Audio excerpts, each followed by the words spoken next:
Hello बच्चों, आज हम नई चीज़ देखेंगे। आप इस वीडियो को देख रहे होगे तो क्लास 9 तक तो पहुंच ही गए होगे। अरे कहना क्या चाहते हो। तो रेफरेंस बुक कौन कौन सी लेनी है हमें क्लास 9th में, और रेफरेंस बुक की ज़रूरत है भी या नहीं, वो भी देखेंगे। कुछ पॉइंट्स मैं डिस्कस करूंगा जिसकी वजह से आपको पता चलेगा कि रेफरेंस बुक लेनी है या नहीं लेनी, सिर्फ एनसीईआरटी से काम हो जाएगा या रेफरेंस बुक लेनी है तो कौन सी लेनी है। वो सारी चीज़ हम लोग इस वीडियो में डिस्कस करेंगे। चलो फिर स्टार्ट करते हैं। मैं आपको एक एक करके सब्जेक्ट आपको बताता हूँ कि कौन कौन सी रेफरेंस बुक आपके लिए अच्छी होगी, और उस रेफरेंस बुक को हम लोग चूज़ कर रहे हैं तो किस लिए कर रहे हैं वो चीज़ भी आपको बताऊँगा मैं।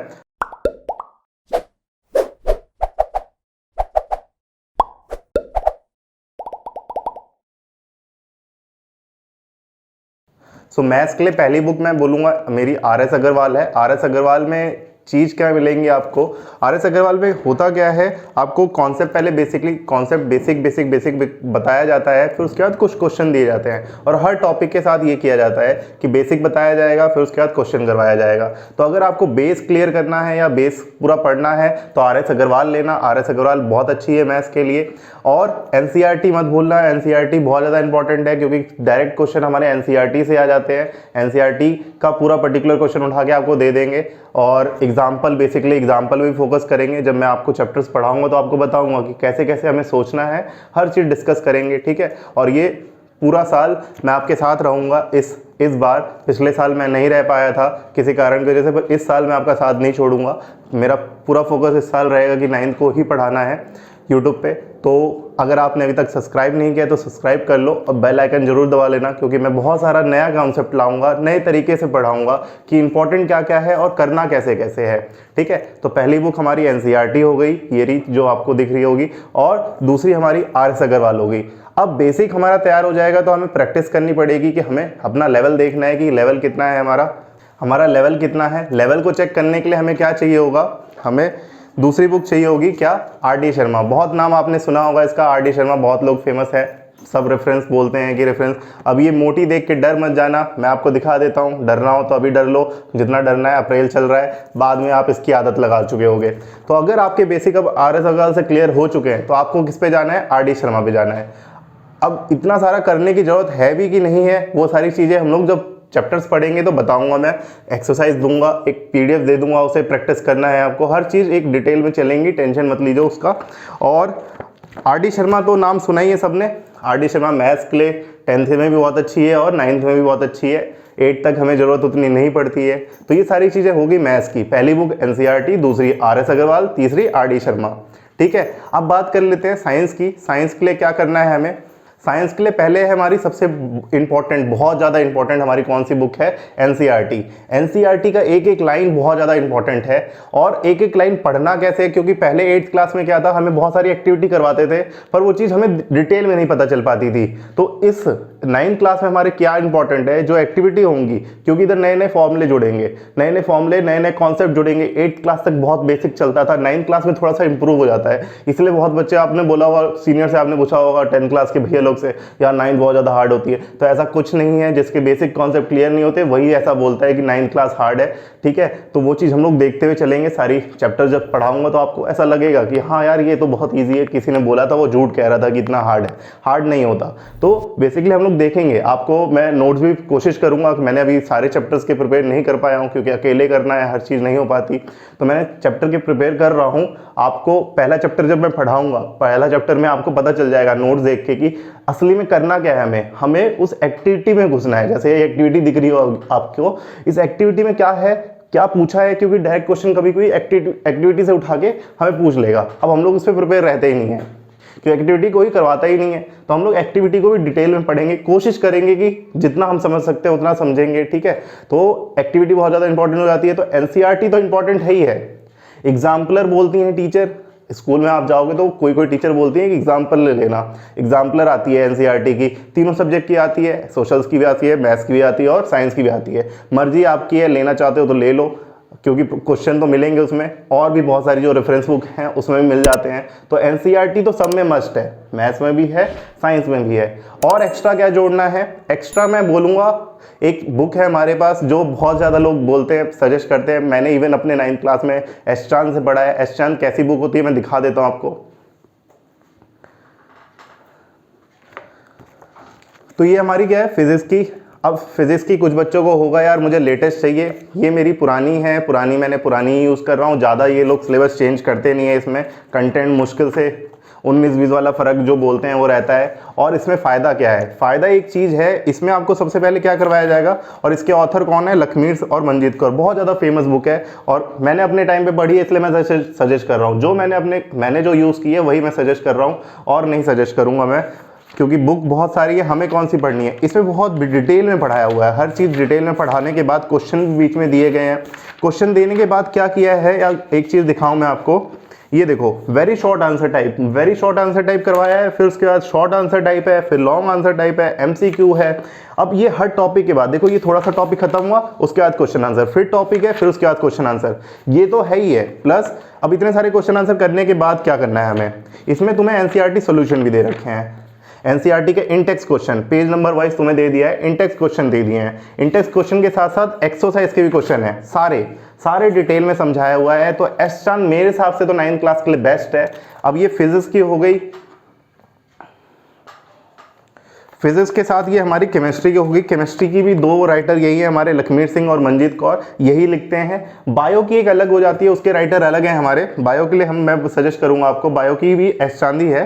बायो की एस-चांद बहुत ज़्यादा फेमस है, और अगर आप ये किसी और उसकी ले चुके हो रेफरेंस बुक, और किसी पब्लिशर की ले चुके हो तो कोई दिक्कत नहीं है, अगर अच्छी है तो ठीक है, अगर चेंज कर सकते हो तो चेंज कर लेना, या तो कोई ज़रूरत नहीं है, सारी बुक अच्छी होती है। ठीक है, तो बायो की हमारी ये अलग है, इसमें डॉक्टर PS वर्मा लिखते हैं और VK अग्रवाल, तो ये 2 राइटर हैं इनके। ये थोड़ी सी मेरी पुरानी कंडीशन हो गई है बुक की, तो ये तीनों बुक आप ले लेना। आपको नहीं लेनी हो नहीं ले लेना, ओल्ड परचेज करनी हो तो ज़्यादा ओल्ड मत परचेज करना, 2020 और 2021 के आसपास की कोई पब्लिशर होगी तो वो परचेज कर लेना। ठीक है, लगभग आपको तीनों सेट लेना हो तो 1000 के अंडर आपको मिल जाएगी अमेजोन, फ्लिपकार्ट पे। ठीक है, अब बात बचती है, मैं फिर से बता देता हूँ, पहले हमें चाहिए साइंस के लिए NCERT, फिर दूसरी मैं बोलूँगा एग्जाम्पलर, तीसरी बोलूँगा मैं ये एस-चांद। मेरे हिसाब से एस-चांद ले लोगे तो आपको NCERT डिटेल में कवर हो चुकी होगी, पर NCERT हमें लाइन टू लाइन पढ़ना है, क्योंकि मैं जब पढ़ाऊंगा वो भी NCERT से पढ़ाऊंगा, और थोड़ा बहुत जो एक्स्ट्रा हम लोग को NCERT में नहीं मिल पाता वो रेफरेंस बुक में दिया रहता है। फ़ायदा क्या होता है रेफरेंस बुक का, मैं जैसे बता रहा था आपको, फ़ायदा ये होता है, जैसे हम लोग बायो पढ़ेंगे, बायो पढ़ने में होता क्या है हमारा, साइंस में हम लोग का क्या होता है, साइंस में हम लोग को पिक्चर बहुत कम दे रखे होते हैं। जैसे हम लोग को अभी इधर न्यूक्लियस देखना है, तो क्या इधर बिल्कुल डिटेल में फोटो दिख रही है, बहुत बढ़िया, पर यही अगर फोटो तुम साइंस की बुक में ढूंढोगे, NCERT में ढूंढोगे तो नहीं मिलेगी। तो ये एक प्लस पॉइंट आ जाता है रेफरेंस बुक का। और भी बहुत सारी चीज़ें, सेल वॉल है, आपको उतना डिटेल में नहीं दे रखा होगा। फिर हमारा ये न्यूक्लियस एनिमल सेल का देखने के लिए हो गया, तो पिक्चर वाइज बहुत ज़्यादा डिटेल में दे रखा होता है। अब ये तो आपको हम लोग पढ़ेंगे अभी, first chapter fundamental unit of life है, उसमें देखेंगे। अब ये पिक्चर तुम्हें देखना है एंडोप्लाज्मिक रेक्टिकुलम का, इसमें तुम्हें साइंस में मिलेगा ही नहीं, NCERT में है ही नहीं है पिक्चर। तो होता क्या है, अगर आपको देखना चाहते हो, थोड़ा सा क्यूरियोसिटी है कि भाई मुझे जानना है कि वो कैसा दिखता है, तो वो चीज़ आपको रेफरेंस बुक में देखने के लिए मिलती है, ये थोड़ा फायदा मिल जाता है। अब देखो माइक्रोकॉन्ड्रिया देखना है तो माइक्रोकॉन्ड्रिया दिख जाएगा आपको, इधर गोगली अपैरेटस कैसा दिखता है, कैसा होता है, वो चीज़ पता चल पाएगी। तो ये फायदा मिल जाता है हमें किसमें, रेफरेंस बुक को देखने में। और रेफरेंस बुक में थोड़ा सा एक्स्ट्रा दे रखा होता है, इसलिए सजेस्ट करते हैं टीचर, ऐसे तो फालतू में रेफरेंस बुक करेंगे नहीं। पर होता क्या है, एक चीज़ मैं खत्म कर रहा हूँ, मैथ्स का पता चल गया है हमें सारी चीज़ें। मैथ्स के लिए NCERT, एग्जाम्पलर, RD शर्मा और RS अग्रवाल। अगर बेसिक क्लियर नहीं है तो RS अग्रवाल खरीदना, और फिर लास्ट में 6 महीने के बाद बीतने के बाद अगर आपको लगता है हाँ मेरे बेसिक क्लियर हो गए तो RD शर्मा खरीद लेना, उसे करना स्टार्ट कर देना। ठीक है, पहली बात। और फिर साइंस के लिए हमने देखा NCERT मस्ट है, लाइन टू लाइन मस्ट है, बहुत ज़्यादा इंपॉर्टेंट है पढ़ना। दूसरा एग्जाम्पलर खरीद लेना, उसमें भी वही पॉइंट वाइज क्वेश्चन मिल जाएंगे, शॉर्ट आंसर, लॉन्ग आंसर और वेरी शॉर्ट आंसर सब मिल जाते हैं एग्जाम्पलर में। ठीक है, 1 मार्क्स 2 मार्क्स 3 मार्क्स के सारे टाइप बटे होते हैं एग्जाम्पलर में, इसलिए सजेस्ट करते हैं लोग कि एग्जाम्पलर लेने के लिए। दूसरी चीज़ एस-चांद तीनों के लिए बेस्ट है, केमिस्ट्री के लिए ले लो, फिजिक्स के लिए ले लो और बायोलॉजी के लिए ले लो, तीनों एस-चांद बेस्ट है, आपको अंडर 1000 पड़ जाएंगी। और बात बची किसकी, अब सोशल की। उससे पहले डिस्कस करने से पहले मैं आपको एक चीज़ बता दूं, तो सोशल साइंस में होता क्या है हमारे यार, टोटल हमारे 22 चैप्टर है, ठीक है। 22 चैप्टर देखो 2020 में जिस बच्चे ने पढ़ा, 2021 में जिसने पेपर दे रहा है या जो भी है, वो चीज़ क्या हुआ है, उनको सिलेबस रिड्यूस कर दिया गया है। मैं एज अ कोचिंग जो पढ़ाता हूँ मैं बच्चों को अपने, तो मैं कोशिश करता हूँ कि जो चैप्टर कंप्लीट नहीं हुए हैं, इन केस हमारे पास टाइम बच जाता है, स्लॉट बच जाता है, क्योंकि अगर तुम स्टार्टिंग अप्रैल से कर देते हो तो बहुत ज़्यादा टाइम मिलता है हम लोग को पढ़ने के लिए। तो हमारे पास मंथ बच गए थे, हमने जो चैप्टर आते भी नहीं थे एग्जाम में वो भी कवर करने की कोशिश की है। तो कोशिश हमें करनी है, काट दिए गए तो कोई बात नहीं, डिलीट कर दिए चैप्टर, पर कोशिश ये करनी है कि अगर हमारे पास टाइम है तो वो चैप्टर भी कंप्लीट करो, क्योंकि आगे जब 11th 12th में जाओगे तो चैप्टर की कुछ ना कुछ कहीं ना कहीं से लिंक होगा।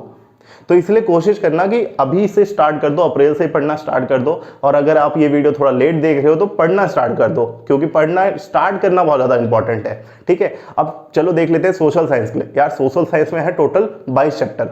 अब 22 चैप्टर में कितना चैप्टर तो डिलीट कर दिया है सीबीएसई ने आप लोगों के लिए आसानी के लिए, तो डिलीट कर दिया है। तो ये आपको अभी फायदा दिख रहा है, पर बाद में जब जाओगे ना, ग्रेजुएशन करोगे, 11th 12th में अगर आप स्ट्रीम लेते हो तो उसमें आपको फर्क दिखेगा, ठीक है। क्यों? क्योंकि जो चीज़ पहले पढ़ाई है उसी का आगे थोड़ा थोड़ा बढ़ाते जाते हैं। जैसे अभी हम लोग 9th में ही देखेंगे, 8th में कुछ पढ़ा होगा वो थोड़ा सा इंक्रीज कर दिया होगा, 9th में थोड़ा अलग कॉन्सेप्ट से पढ़ाया जा रहा होगा। तो ये चीज़ होती है, आगे चल के 9th में डिलीट हो गया वो आगे चल के काम आएगा। तो इसलिए मैं बोलता हूँ कि कोशिश करो कि सारे चैप्टर पढ़ो, ठीक है। सारे चैप्टर पढ़ने की अगर टाइम है तो सारे चैप्टर पढ़ो। बेसिकली एग्जाम फोकस तो हमें करना ही करना है, पर सारे चैप्टर भी पढ़ना है। तो सोशल साइंस के लिए एनसीईआरटी तो बेस्ट है। एनसीईआरटी के अलावा कहीं मत जाओ। एनसीईआरटी के जो बीच में लाइन वाइन मैं बताऊंगा, जो क्वेश्चन होते हैं ना वो भी पूछ लिए जाते हैं। मतलब पढ़ना कैसे है एनसीईआरटी, मैं एक वीडियो बना दूंगा एनसीईआरटी को, how to read NCERT in a perfect manner. वो एक वीडियो बन जाएगी, उसमें आप देखना। मैं कोशिश करूँगा जल्दी वो वीडियो लाऊं तो उसमें कवर करूँगा। ये वीडियो लंबी होती जा रही है, मैं आपको एक रेफरेंस बुक बताता हूँ। इसके लिए क्या लोग सजेस्ट करते हैं, टुगेदर विद भी अच्छी है। मैंने जो यूज़ किया है वो ऑल इन वन है। ऑल इन वन कैसे होती है दिखाता हूँ मैं। ऑल इन वन आपको ये मिल जाएगी, ये अप्रॉक्स आपको इसमें प्राइस इसमें 410 है, हो सकता है इंक्रीज हो गया हो।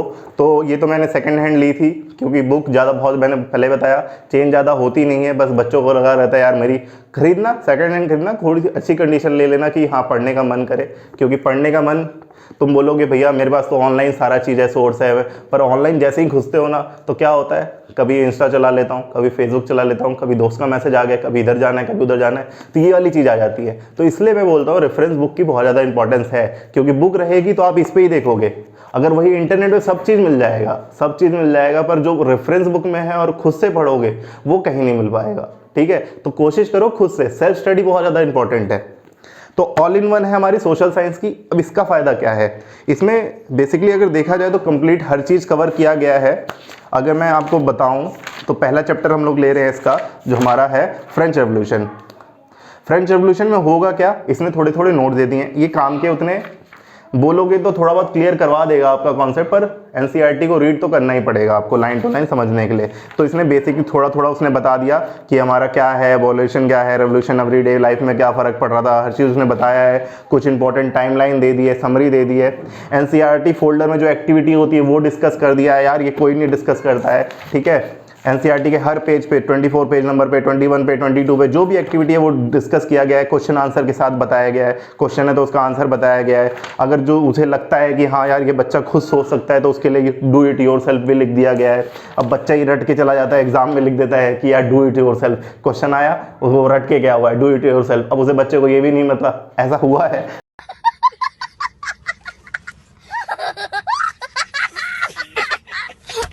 बच्चों ने किया हुआ है इसलिए मैं आपको बता रहा हूँ। क्वेश्चन आंसर पेज नंबर 24 पे कौन कौन से वो दे दिया।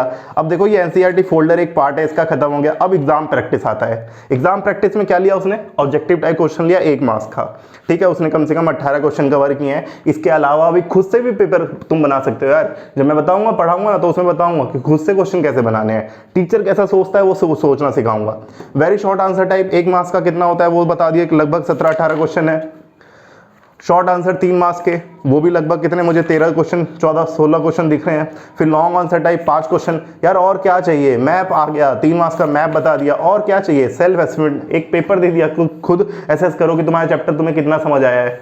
और क्या चाहिए तुम्हें यार, सब चीज़ मिल रही है। नोट्स तुम्हें नहीं चाहिए, खुद से बनाओ। एनसीईआरटी फोल्डर, एक्टिविटी मिल गई। एक्टिविटी मिलने के बाद तुम्हें short answer, very short answer मिल रहा है, शॉर्ट आंसर मिल रहा है, एमसीक्यू मिल रहा है, फिर लॉन्ग आंसर मिल रहा है, उसके बाद मैप बेस अगर मैथ कुछ चैप्टर में है वो दे रहा है, प्लस सेल्फ असेसमेंट पेपर भी दे रहा है। तो और क्या चाहिए यार, मेरे हिसाब से तो बहुत अच्छी बुक है ऑल इन वन। पढ़ना चाहते हो तो ले लो, क्योंकि पढ़ना तो पड़ेगा ही पड़ेगा। एनसीईआरटी से बोल सकते हो, एनसीईआरटी हेल्प करती है पर वो आंसर नहीं बताएगी, आंसर खुद सोचना पड़ेगा। या तो आप सोच सकते हो, थोड़ा सा लगता है कि हाँ मैं कर सकता हूँ तो मत लेना, पैसे वेस्ट आपको लगते हैं कि ठीक है। पर अगर आपको लगता है कि हाँ यार मुझे चाहिए होगी, एक ज़रूरत होगी, मुझे नीड है, तो मुझे ले लेना। ऑल इन वन अच्छी है, रेफरेंस बुक है। किसके लिए? सोशल साइंस के लिए। एक और बुक है टुगेदर विथ, तो जब जाना आप मार्केट में तो टुगेदर विथ चेक कर लेना, plus all in one check कर लेना। दोनों को कंपेयर करके देखना, जो आपको अच्छी लगे वो ले लेना। मेरे पास टुगेदर विथ है नहीं, इसलिए आपको नहीं दिखा रहा, तो टुगेदर विथ कुछ ऐसी होगी, ठीक है। और क्वेश्चन पेपर कहाँ से देखने हैं वो सारी चीज़ हम आगे साल में डिस्कस करेंगे। तो ये सारी बुक थी हमारी, मैथ्स के लिए हो गई, साइंस के लिए हो गई और एसएसटी के लिए हो गई। इंग्लिश की बात कर लेते हैं। इंग्लिश में क्या करना है? इंग्लिश में हमारी एनसीईआरटी रीडर तो करनी है, और ग्रामर बहुत बच्चों को लगता है यार ग्रामर हर साल ना चेंज करते जा रहे हैं लोग। कुछ असेसमेंट लिखने वाला ऐसे वाला चीज़ आ जा रहा है, पिक्चर डिस्क्रिप्शन आ जा रहा है, अलग अलग चीज़ जोड़ते जा रहे हैं। क्यों? आगे काम आएंगी, कॉम्पिटिटिव एग्जाम में आपको काम आएंगी। तो उसके लिए क्या करना है, इंग्लिश के लिए मैं एक सेपरेट वीडियो बनाऊंगा, कोशिश करूंगा। अभी इतना याद रख लो कि ग्रामर पे फोकस कर लो। ग्रामर का कोई एक चैनल होगा, अगर इंग्लिश का कोई पर्टिकुलर चैनल है तो उसे फॉलो कर लो, ग्रामर पढ़ो। क्योंकि जिससे बहुत सारे बच्चे मेरे पास भी आते हैं ट्यूशन पढ़ने, तो होता क्या है, उनका बेसिक क्लियर नहीं होता। बेसिक बहुत ज़्यादा जरूरी है। अगर लाइन पढ़ रहे हैं, बोलते हैं भैया मैंने पढ़ तो लिया पूरा पैराग्राफ, मुझे 50-50 समझ आया, 80-20 समझ आया, भैया ये मतलब नहीं होता। अगर पढ़ रहे हो तो तुम्हें पूरा समझ आना चाहिए, ठीक है। तो जब ग्रामर क्लियर होगा तो तुम्हें पता चल पाएगा, टेंस पता होगा, वर्ब पता होगी, कहाँ पे यूज़ कैसे करते हैं। तो कोई ऐसा चैनल ढूंढो, अभी टाइम है तुम्हारे पास, अप्रैल है, मई जून है, छुट्टी मिलेंगी, उसमें ढूंढो। अभी इंप्रूव कर सकते हो, बाद में फिर सोचोगे ना लास्ट में नहीं कर सकते हो, ठीक है। लास्ट में टाइम बचता है, फिर उसमें तुम्हें ज़्यादा मेहनत करनी पड़ती है, और ज़्यादा मेहनत कोई करना चाहता नहीं है, तो तुम छोड़ देते हो। तो अभी से स्टार्ट कर दो, अप्रैल चल रहा है, आराम से करो, बहुत टाइम है हमारे पास करने के लिए, अगर अभी से स्टार्ट कर दोगे। तो ये सारी बुक थी मेरे हिसाब से, और वीडियो अच्छी लग रही होगी तो दोस्तों के साथ भी शेयर कर देना, क्योंकि यार अगर उन्हें भी पता चलता है बुक ले लेंगे तो वो भी पढ़ लेंगे। और 9th क्लास इतनी ज़्यादा हार्ड है नहीं, जिस हिसाब से मैं पढ़ाऊंगा आपको लगेगा यार ये इतना ज़्यादा हार्ड लग नहीं रही जितना हम लोग को सुनने के लिए मिली थी। तो हार्ड नहीं है। रेफरेंस बुक अगर आपको सजेस्ट कर रहा हूँ मैं, लेना चाहते हो तो ले लो। साइंस की यार एक्सटर्न ले लेना, मैं पक्का बोलूँगा, एनसीईआरटी के अलावा एक एक्सटर्न होनी चाहिए। मैथ्स के लिए अगर आर.डी. शर्मा लेना है आर.डी. शर्मा ले लो, आर.एस. अग्रवाल लेना है तो आर.एस. अग्रवाल ले लो। दोनों नहीं ले सकते तो एक तो जरूर ले लेना, ठीक है। और रही बात सोशल साइंस की, तो टुगेदर विथ ले लेना या तो ऑल इन वन ले लेना, एक तो ले ही लेना, क्योंकि काम आएंगी ये। अगर देखो बुक हम लोग ले तो लेते हैं पर पढ़ते नहीं हैं, ठीक है। पढ़ना या नहीं पढ़ना वो तो हमारे बाद में डिस्कस है, ठीक है। वो तो हमारे मार्क्स कम आ रहे होंगे, फिर हमें ज़्यादा पढ़ना पड़ेगा, पापा मम्मी प्रेशर डालेंगे, फिर पढ़ना पड़ेगा। तो पढ़ना तो जरूरी है ही है, तो उसमें तो कुछ कर ही नहीं सकते। तो बुक होनी जरूरी है। फिर बाद में तुम मार्केट ढूंढ रहे हो, जा रहे हो, मांग रहे हो किसी से, तो वो मत करो। तो अभी अगर आपको खरीदना है तो अभी टाइम है, अभी खरीद लो। अगर तुम्हारे पास रहेंगी तो पढ़ोगे भी, तो इसलिए मैं बोल रहा हूँ। और ये सारी बुक मैंने जो यूज़ कर रखी है वही आपको बता रहा हूँ, और जो मैं बच्चों को सजेस्ट करता हूँ वो बता रहा हूँ, ठीक है। तो चलो ठीक है, फिर वीडियो एंड करते हैं, कुछ ज़्यादा ही लंबी वीडियो होती जा रही है। और जो कोशिश करना, वीडियो को जरूर शेयर करना। आपका एक लाइक भी मुझे मोटिवेट करता है, तो लाइक करने में आपका कुछ नहीं जाता, तो लाइक करके मुझे बताना कि आपको वीडियो कैसी अच्छी लगी कि नहीं लगी। और चैनल को सब्सक्राइब कर लेना आगे के बहुत सारी वीडियोस के लिए, ठीक है। चलो मिलते हैं नेक्स्ट वीडियो में, बाय।